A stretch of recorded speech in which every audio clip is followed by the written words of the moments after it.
Amaya Alzaga es profesora de Historia del Arte en la UNED y nos acompaña hoy en el programa para hablarnos de uno de los pintores españoles más importantes del siglo XVII.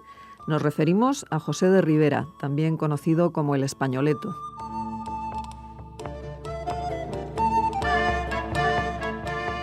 Amaya, muy buenos días y bienvenida a Sin Distancias. Gracias, Clara. Buenos días a todos. Bueno, ahora hace ya 2 años que el Museo del Prado dedicó una exposición al joven Ribera, que es quizás el más desconocido, ¿no? Sí, fue una exposición magnífica centrada en los primeros años de la carrera de José de Ribera, una exposición que resolvió el problema historiográfico de su primer lenguaje artístico.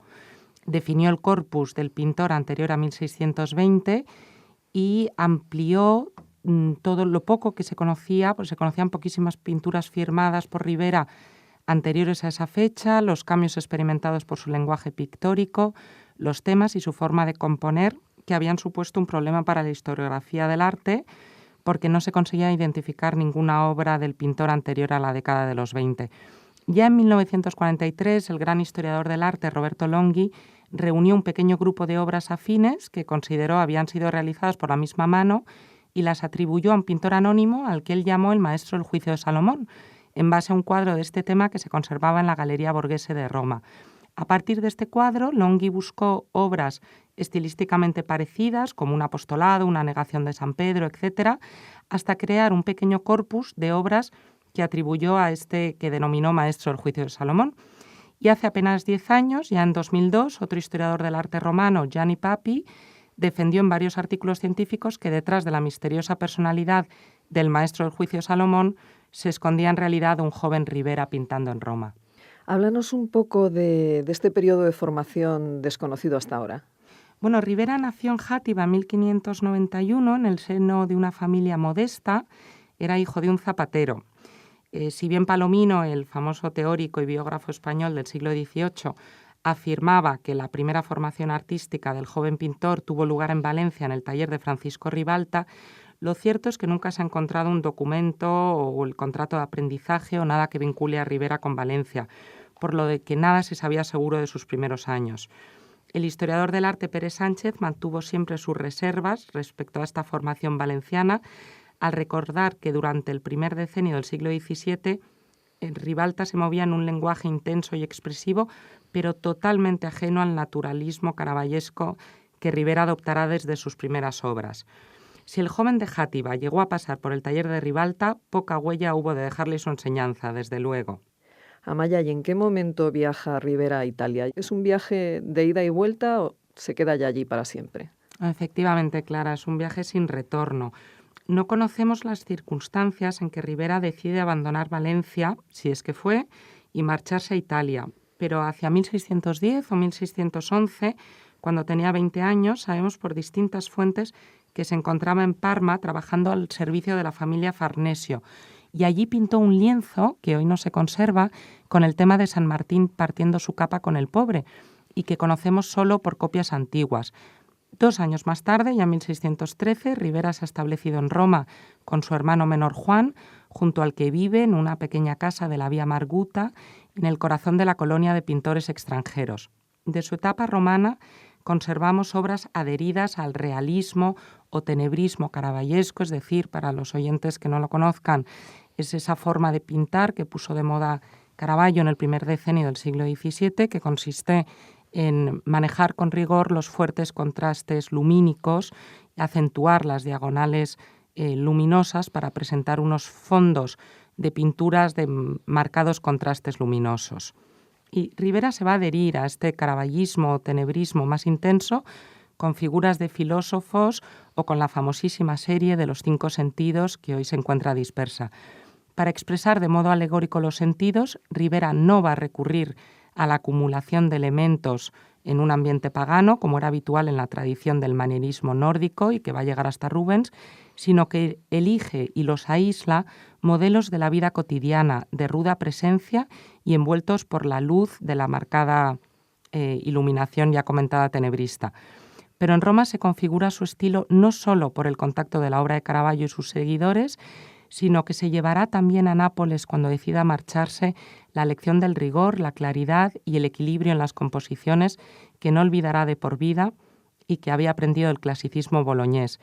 Un médico del Papa, que se llamaba Giulio Mancini, en estos años, nos ha dejado unos escritos en los que describe una vida curiosamente desordenada, un poco bohemia y licenciosa del pintor español, que es un joven que no paga sus deudas y que trabaja exclusivamente para ganar el dinero que necesita, viéndose obligado a abandonar la ciudad, perseguido por los acreedores y las autoridades judiciales. En fin, ¿podrías hablarnos un poco de estos primeros años en Nápoles bajo el virreinato del duque de Osuna?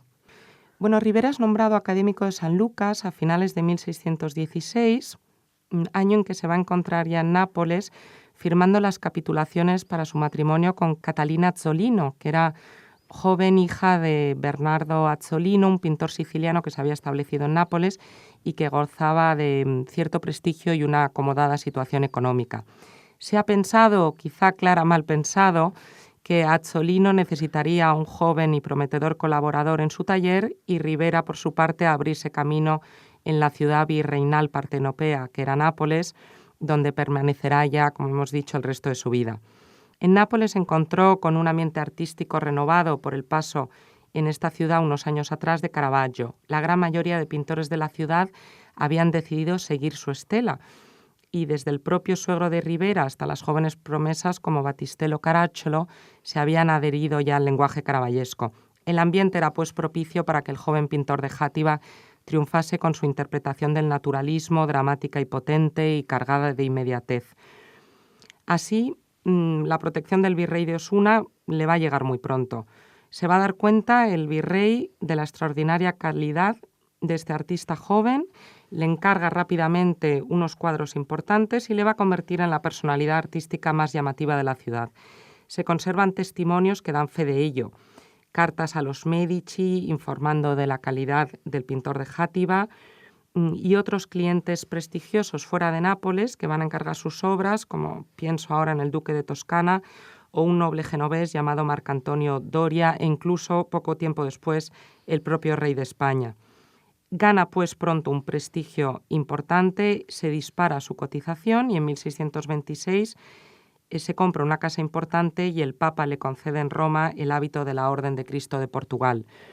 El duque de Osuna le va a encargar lienzos de santos que hoy se encuentran en la Colegiata de Osuna, cerca de Sevilla, que van a ser primeras versiones de temas que luego va a repetir Rivera en numerosas ocasiones, como los San Bartolomé, San Pedro, San Jerónimo o San Sebastián. En ellos continúa aplicando el pintor un uso dramático de la luz que ha aprendido de Caravaggio y la complacencia en los tipos vulgares que ya había aplicado en los sentidos. Quizá de todos los lienzos de Osuna el San Sebastián sea el más clásico.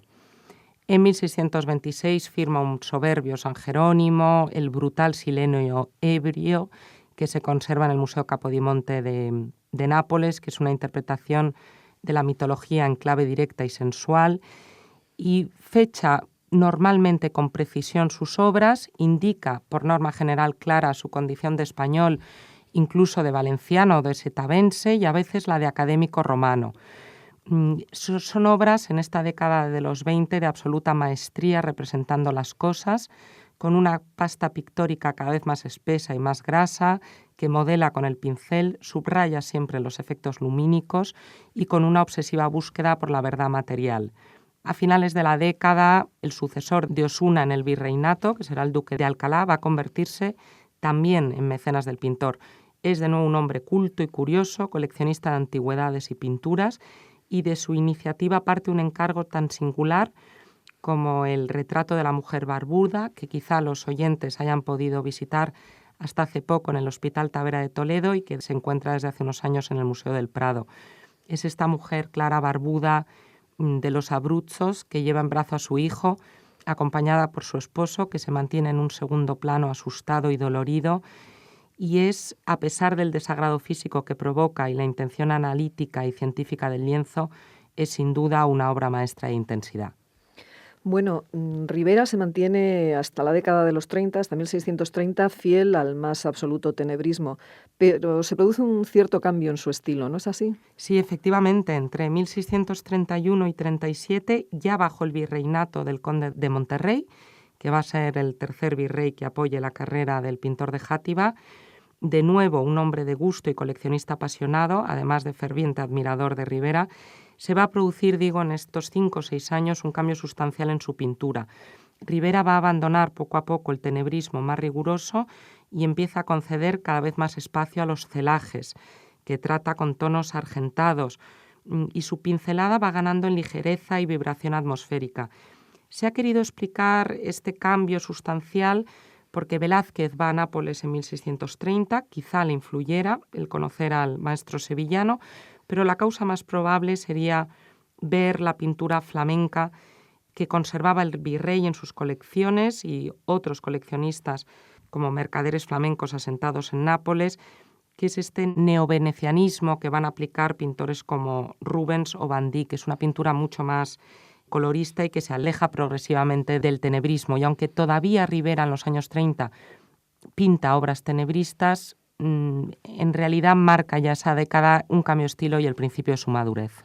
Amaya, ¿y el conde de Monterrey le encargó muchas obras a Ribera? Sí, le encarga muchísimas obras. Por falta de tiempo citaremos, por ejemplo, La Magdalena de la Academia San Fernando, El duelo de mujeres o La bendición de Jacob del Prado, que pertenecen ya al estilo pleno y maduro del pintor.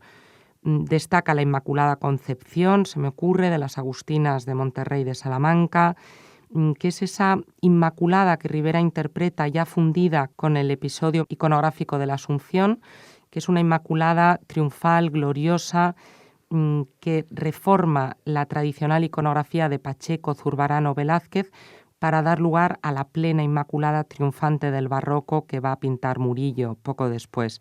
Es una obra maestra que establece sin duda la nueva iconografía mariana en España y encumbra el nuevo estilo del pintor, lumínico, cromáticamente muy rico, con un lenguaje realista pero ya muy equilibrado.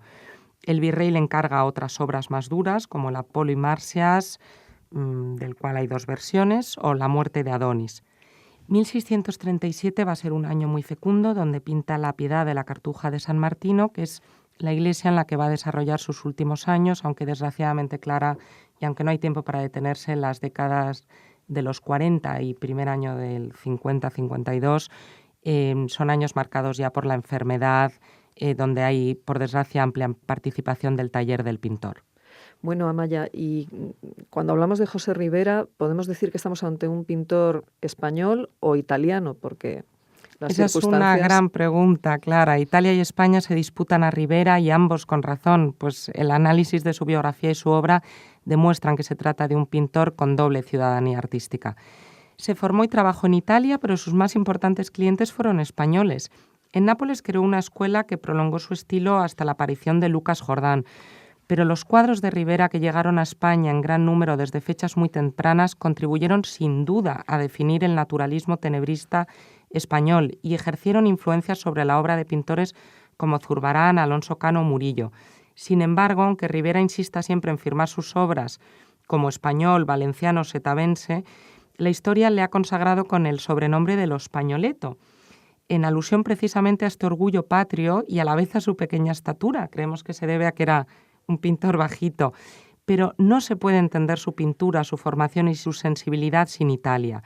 De Italia procede su maestría en el dibujo, su insistencia en lo escultórico, su pasión por lo monumental, su dominio de la anatomía y el desnudo, que es tan escaso en la pintura española, su fuerte y profundo conocimiento de la mitología, que interpreta a veces en clave realista y a veces idealizada.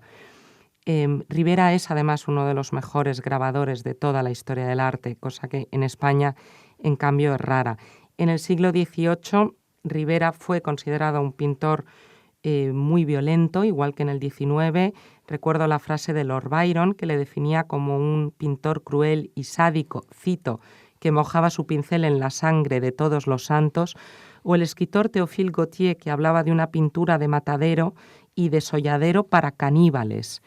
Sin embargo, en la segunda mitad del XX ha sabido destacar este dominante tenebrismo caravallesco como una obra absolutamente genial, equilibrada y clásica, y salvo en el caso del martirio de San Bartolomé, quiero recordar a los oyentes que Ribera siempre elegía el momento precedente a la ejecución y al martirio de los santos.